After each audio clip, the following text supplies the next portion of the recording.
Well, hello everybody, and welcome to WLF Kicks. And again, it's an audio-only episode this week. And before I introduce our guest, don't forget patreon.com/WhiteLineFever. Our guest is the man behind the new,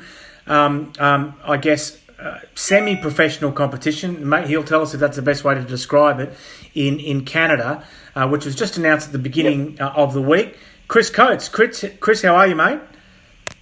I'm good. It's been pretty hectic, but I'm glad we kind of got things out from underneath the covers now. Yeah, mate. Now, you know what? There's an obvious way to start this interview, right? And it's to say, who are you and how did you become interested in Canadian rugby league and who first came up with this idea? But you know what? I'm going to start somewhere different than that. I'm going to start right in the middle of the story and go back. Yeah. Can you tell me what the Ontario Co-operative Association is that is going to be involved in setting up this league? Yeah, sure. So when we came up with the idea, or when the idea started to kind of develop, we wanted to make sure we were compliant from a regulatory perspective and that we'd got all the right support in place to make sure this was a success. So we knew we were going to register within Ontario, and Ontario has a cooperative association. So we reached out to them pretty early in the day, really, and made sure that they were on board with the idea. And we did lots of kind of detailed presentations and talks around it. And the more they heard, the more they thought this was fantastic. And so they've been fantastic with us in kind of setting up and incorporating and effectively making sure that we've got everything in place to grow sustainably. Yeah. So staying in the middle of the story before we go back to the start, how would a person become a member of the public, become an owner of this league? How would that work in a practical sense? Yeah, sure. So the idea is we is branching organisation. So one of the kind of major criticisms of standard rugby league practice and professional sports in general is that obviously every club is their own organisation and they're all looking out for their bottom lines, and that's drive negative behaviours if money becomes tight. Instead of effectively leveraging more of a what's the word I want to look for? Altruistic. I guess altruistic is probably about right. But instead of leveraging each other's buying power, the ability to kind of spread costs and have scales of economy. Every club is looking out for their own interests, and the problem with that is that it drives negative behaviour.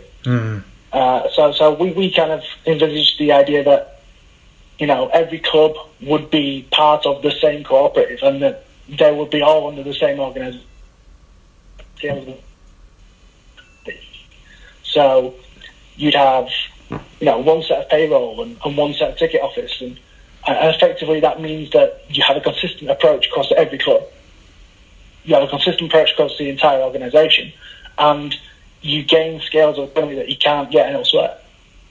And obviously, buying into this as fans, as investors, is that, you know, you wouldn't just own one club, you wouldn't be part of just one club, you'd have the entire league. So you'd invest in the benefit of the competition. So you'd invest in the league itself and every club. And you want to support one club, that's perfectly fine. You can go and watch those games and you can buy their merchandise and you can still support those clubs. But really what we're fundamentally looking for is the ability to grow the game itself. And it's no good having one club that gets lots of investment and then, you know, 2 or 3 other clubs fall on hard times and struggle and look out for themselves. It has to be about the growth of everybody. Yeah, okay. So now we can go back to the beginning.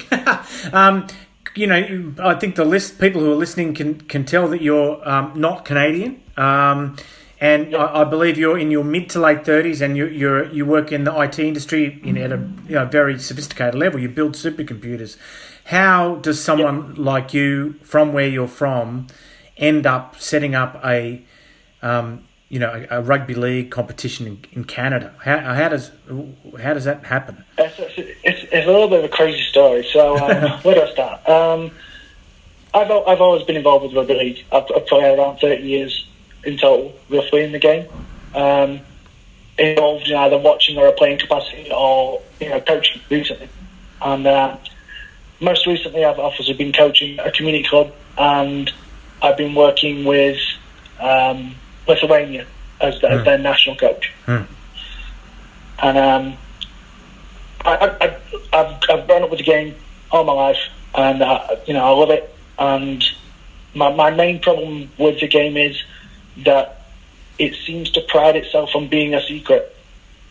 Especially in the UK, it seems to pride itself on appealing to its existing fan base. But the problem with that is that its existing fan base will get old, and we need to appeal outside of that.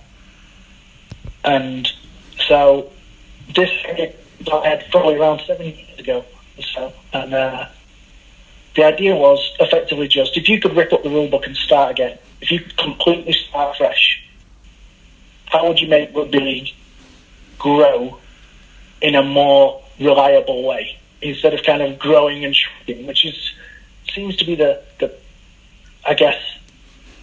standard within rugby league circles in the UK, in that we will grow and then we'll shrink, and it's usually because we contract because we can't afford to keep running it. And we can't really let clubs grow and shrink like that, because all we're doing is we're turning off generations of fans. So if we have a club that grows in London, and then that club effectively dies off, then all we're doing is we're putting off a generation's worth of fans who will be burned by that situation. We've got to stop that. So the idea was, purely the kind of splinter in my mind was, if you could start again, how would you do it? And I started looking around at ownership models, and we were looking at private ownerships and things like that, and then it kind of dawned on me that those ownership models work for those clubs, but not for the growth of the game, not for... Then I started looking at the most kind of resilient organisations around, and I kind of looked at the Co-op Bank in the UK, and the fact that the Co-op Bank is to buy Lloyd's TSB as a perfect...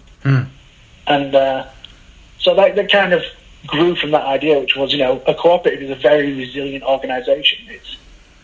It's much more resilient to market than any other kind of group. And because of that, the strength then gets passed on to its members.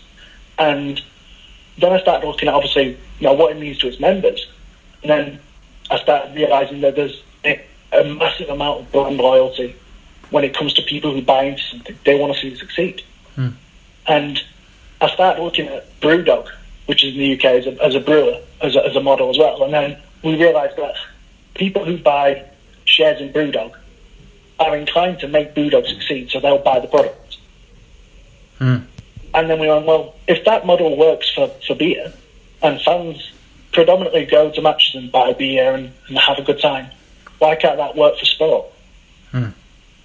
And then we realised that there was definitely something there. And so what happened with this was, I kind of thought about all this and then parked it in my mind, because this has been kind of going in and out of my mind for around 7 years. And each time I've kind of added something extra to the idea, and then I've parked it again because I've just thought, well, it's a nice idea, but it's only an idea.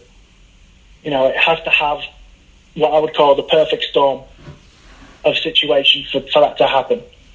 And then effectively the perfect storm arrived, which was, for loads of reasons, obviously Toronto pulled out, and effectively it kind of cut off, nearly 10,000 plus fans from the game.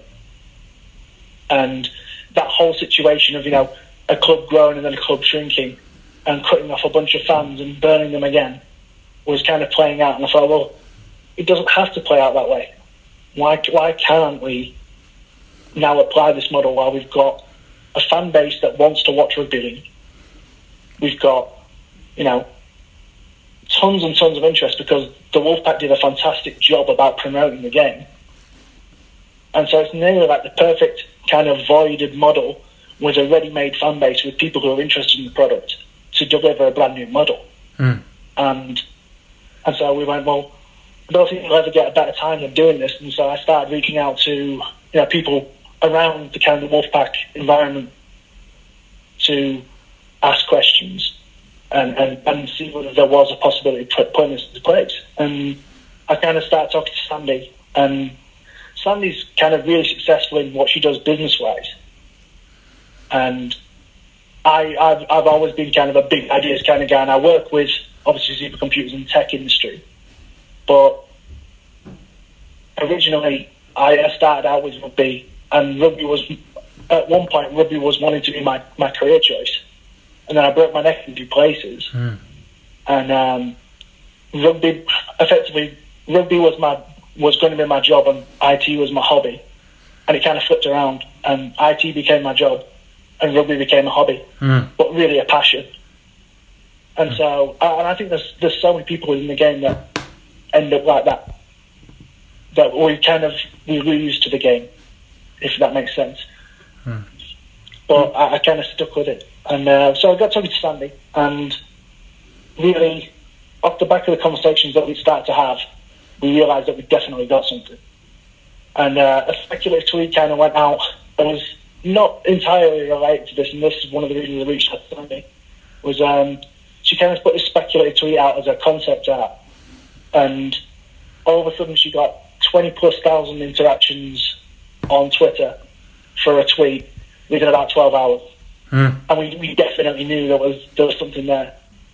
And then the more we talked about it, the more we realised that there was definitely a plan that works. And then we started reaching out to other areas and other people. And the more people we reached out to, the more they were infused by the idea. And so it just kind of snowballed after that. So how... Kind of this point. So the 6 teams which you're going to play, from in 2 years' time, are you and Sandy personally going to recruit 6 coaches, 6 CEOs? No. So I guess I probably have to be clear. There's more than just me and Sandy involved with this. There's a group of right now 7 people as a board, but obviously we've not announced everybody yet, and more news on that will come out in due course, really, because there's some great names on there. But as we've grown progressively, the idea is that we've dedicated roles to specific tasks like player recruitment, like coaching, like welfare, and we've got those roles pretty much really well covered. Yep. Okay. So, and have you already got investors? I mean, do you need big investors, or is it going to be just all sort of community-based and all sort of fans and enthusiasts investing in this? So the idea was that this would effectively be a 60-40 model, and 60% of the model would be all fan-owned, and there'd be room for 40% of private equity.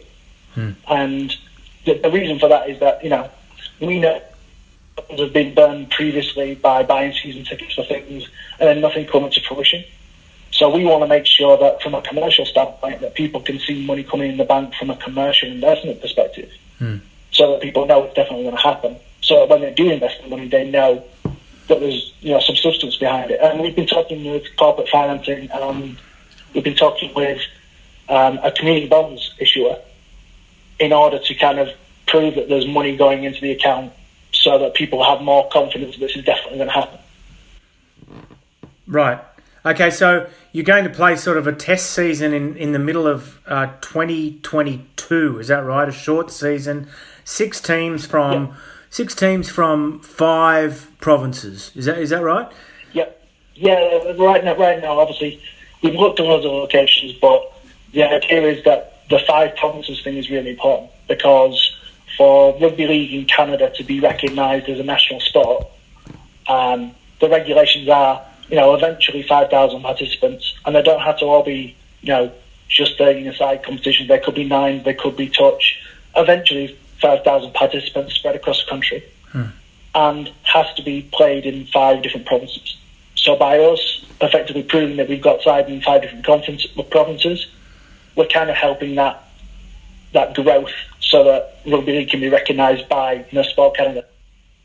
Right. Okay. And I'll go back to the thing I said right at the start of our chat, which is this a professional league, and how can you have a professional league in a country where, as you pointed out in your press release, there's 350 amateurs currently, Yeah, definitely. So the idea of this is that it starts, there's a kind of progressive plan to this. And, you can't drop, a ton of professional players into a division and not be spending tons of money.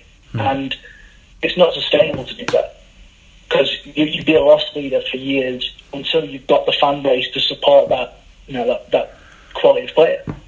And we kind of sat and looked at player pools and what was around, and I was sat kind of watching really intently loads and loads of YouTube videos about the players that are obviously already in Canada, and I sat and when I watched these festivals, there were some fantastic highlight moments, and there were some really fantastic players, and I just kind of went, this was videoed on a camera, and it was just really a normal thing. If you could add production values around that and give it a real platform, then people would watch it, and it wouldn't too far away from a decent quality game. And then if you add star power around those players, you've got that kind of star power coaching effect where players will develop much faster if they're playing with other good players. So the idea was that with this idea was you start out a pro-am, and that pro-am model would be 6 pros or 12 pros, because women are included in this kind of entire plan. And you get pros that are experienced, that know the game very well, that are really enthusiastic about it and want to kind of help grow the game. And they would come along and effectively captain all of those community players that are based not just in rugby league but rugby union and crossover athletes. So we get a kind of a reasonably good player base. Yep. And because you do that, it kind of went back to a coaching conference that Brian McDermott did for the USARL, and he was talking about how the player development aspect of rugby league, the whole 10,000-hour rule that we talk about with skill acquisition, can be kind of thrown out the window if you've got athletes that are good athletic people and that can just play many short games. And so, he finished the conversation with, I'd love a situation where that could happen.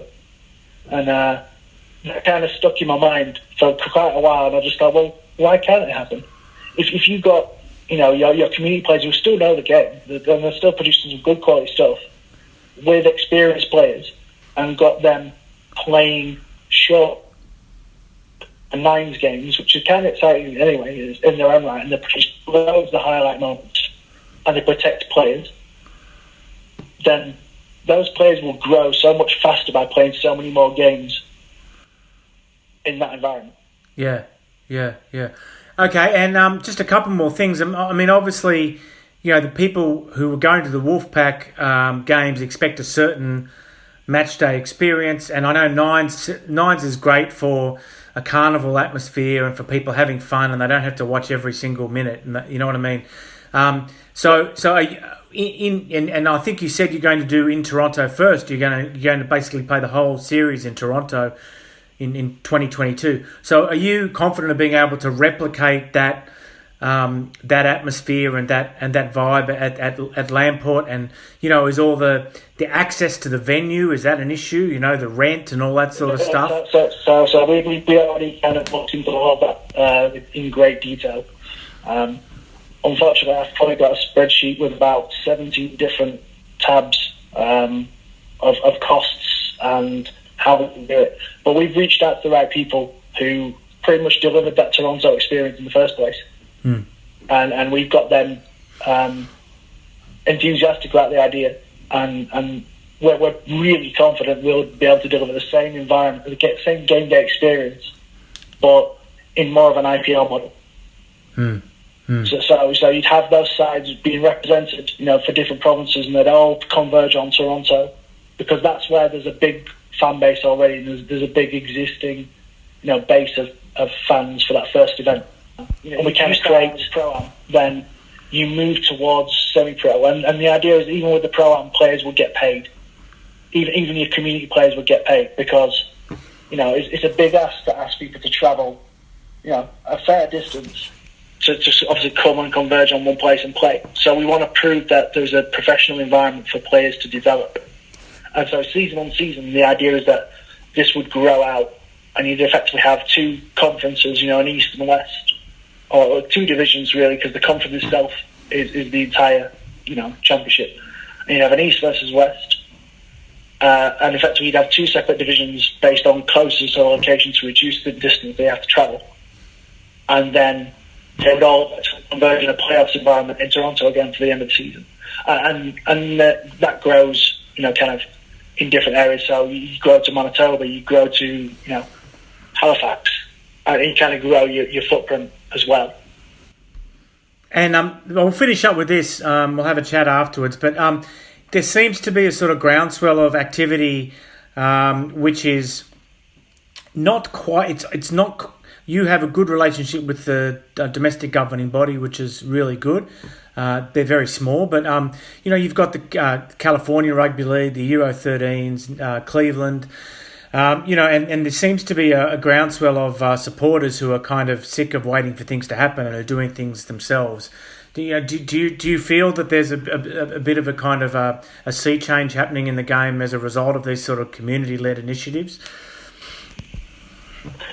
Yeah. I think for me, the growth of the game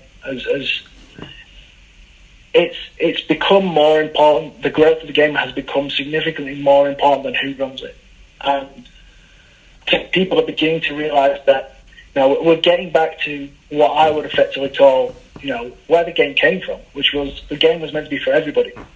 And we're actually recompensing players for their time. But fundamentally, this was a game for everybody. And we've kind of got away from that a little bit, and we've kind of made it a little bit inaccessible. And what we need to do is make it more accessible for everyone to play it, and for everyone to be involved in it. And by making it, by the people, and giving it back to everybody, I think that makes it unique in that, there are loads of fan-owned organisations that actually have biggest royalty you could ever hope to achieve. You've got Green Bay in American football, they're owned by their fans. You've got Barcelona, who is actually cooperative, and they're owned by their fans. And you've got the Bundesliga with 50% fan ownership requirement of each club. So it's effectively giving a brand loyalty and a growth and giving it back to the people, so they're so much more invested in it. And we pride ourselves, the sport has always kind of tried to pride itself on being working class and being down to earth. So why not just give it back to the people? Can I ask you... That's fundamentally where we're at with it. Can I ask you one more question? It's a kind of a pretty straightforward question. How much money do you need to raise to be able to carry this off in the middle of next year? What's your target? How much do you need to raise?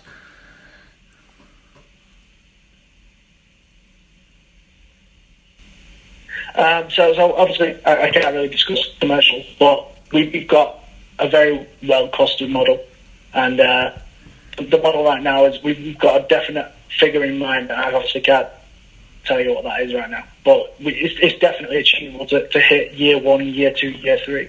We've got effectively a 5-year business plan written up right now that's fully costed. Yeah. Okay, Chris. Well, thanks for joining us. Really appreciate it. Thanks to the people who subscribed to rugbyleaguehub.com long reads and who had the opportunity to read this interview several days before everyone else gets to hear it. Where can people go if they want to be a member and be a supporter of the competition? So we've got obviously CHRL on Facebook and Twitter, and we've got CCCRL1 at the moment on Instagram, and then the website which has opportunity to sign up to a mailing list is www.canadachamprl.com. Okay. Thanks, mate. Appreciate your time.